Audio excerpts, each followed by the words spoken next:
How's it going, guys? It's Dan Figelli here with MicroBJJ.com, here for Grappler's Planet for video 1 on beating bigger and stronger opponents. I want to talk first about the sweep game. Next video we're going to get a little bit into guard passing on bigger and stronger opponents, but I want to talk initially about the sweep game. We're going to talk particularly about some inverted guard variations that are becoming relatively common, and as well as some kind of tweaks that maybe aren't as common but have worked pretty darn well for me against bigger and stronger guys. If you watch real innovators in the lighter weight game, guys like Rafael Mendez, guys like Cobrinha, guys like Bruno Malfacine, Bruno Frazado, you're starting to see a lot more of kind of the Z-guard transitioning into the inverted game. And there's certain variations of it with higher success rates, stuff that's a little bit more proven than other variations. I want to talk about two that I like a lot and I've had good success with myself. So I'm going to start here with Tim. He's going to have one knee up for these particular variations.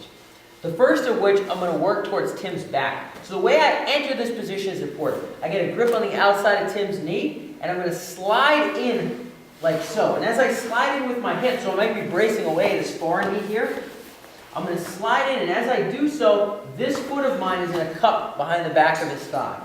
And as that happens, this hand of mine is going to come in front of his shin. So I'm here, I come into position. By the time this foot makes contact and this hand makes contact, just by virtue of momentum, me pulling my hip in, the momentum of my body sliding under as well as the momentum of this leg kicking and flaring my hip up, I should already be upside down, literally almost by the time my hip gets close enough to his foot. So here, I should be dipping upside down. Now, where I go from there, there's obviously a lot of different variations. I can start attacking leg locks and stuff we're going to talk about in video 3. For right now, I'm going to go directly into some sweeps. So I'm here, upside down. As I rotate, I'm going to fan this hand of mine through Tim's thigh, and I'm going to immediately drive my knee past. So I'm here. I end up in this position, where my foot is now cupping on his far hip. This heel of mine is going to drive down, so I have a grip on Tim's pant. This heel of mine is going to drive down.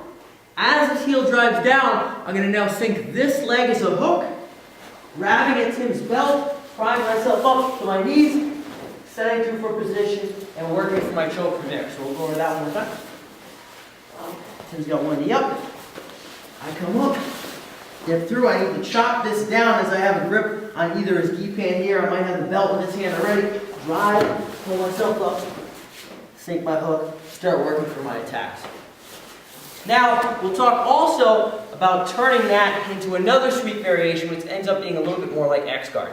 So, especially if someone's really strong and if they're able to kind of sit their weight back or keep their legs straight or essentially make it difficult for you to take the back, there's still a lot of cool ways to score the points and to end up on top in a dominant position potentially. So if I'm here with Tim again, the entry is important.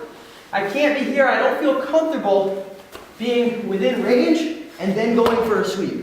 Especially if he's bigger and he's got the ability to crush me. If I'm here and I kind of settle into position slow, now my movement is limited and now I have to kind of budge myself. And getting inverted when I have this knee crushing into my stomach is not fun or easy. So I use my mobility to my advantage, because that's what a lighter weight guy has to do. Here, move around, boom, I get my grip at the same time. By the time my hip slides into within range of his shin, I'm already in this, I dip. This foot of mine is going to come underneath this hip. This foot now of mine can also come into this space here. At which point this knee's flared up a little bit. I'm kicking out. So this foot is hooking onto his far thigh. This foot is hooking onto his far thigh. This leg of his is shelved up next to my head. Boom. Far enough for me to be able to cut my top leg back, bottom leg back, drive up on top. Boom, settle. I can work for my guard pass, whatever I want to go into from there. And I turn into almost like an X-guard variation. One more time.